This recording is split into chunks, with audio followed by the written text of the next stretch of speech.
We are talking about something remarkably dangerous happening here. I have never been more confident in making the statement that our freedoms in this country are more at risk than they ever have been before.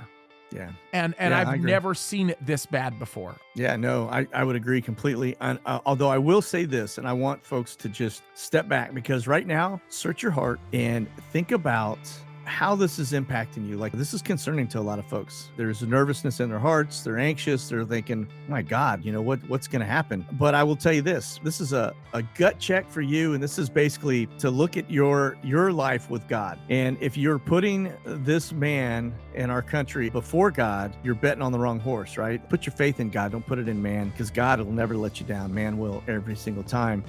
Like I was telling you, James, if you think, okay, well, what happens if this goes down? If this ended your fight, then you're fighting the wrong fight. You may feel like your hope is lost, but the reality is this: God has a plan for all of us. His plan is being executed flawlessly, and we've been picked for this very time.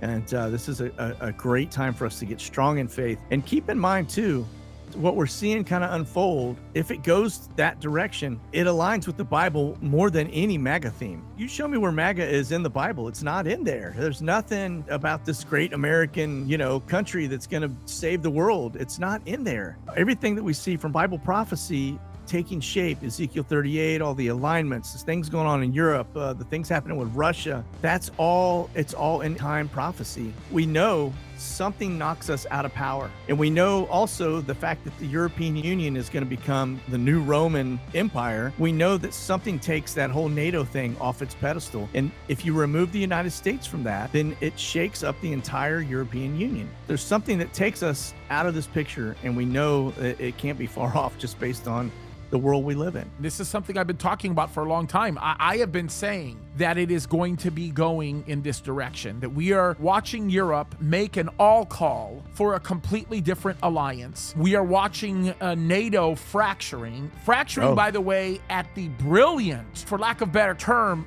political craft that Putin has executed. He has basically turned all of the member nations of the alliance against the United States, and the United States is reciprocating the feeling. We are watching NATO begin to fall apart. Remember, in December, you had Putin basically go to NATO very formally, very officially, not only speaking, but in writing, and basically said, NATO, you need to off yourself or I'll off you. People never really got what that meant. They thought, oh, well, that means he dare attack every single alliance member and so on and so forth. And I kept telling everybody, no, that's not what he's talking about. He's going to use political craft to come in and to completely split these guys. And that's exactly what he did. And I'll tell you where it started. It started when he began to lose political clout, when he initially attacked Ukraine. Good old flashbang, didn't listen to his handlers, didn't listen to his deep state friends,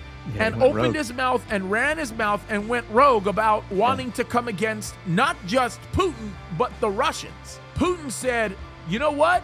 If there is a God, he just gave this to me. I mean, in essence, that's what Putin said. He's like, this is it. And he jumped on that. He took advantage of it. And he basically split the West. He basically pitted the West against Russia. And the Russians proudly jumped in with Putin. All political clout that Putin was losing for attacking Ukraine was gained at that very moment by Putin simply saying, look at what the President of the United States just said. He is the one who represents what they call the free West capitalist world, and they have just pitted themselves against us. We must unite as Russia, and we must do this.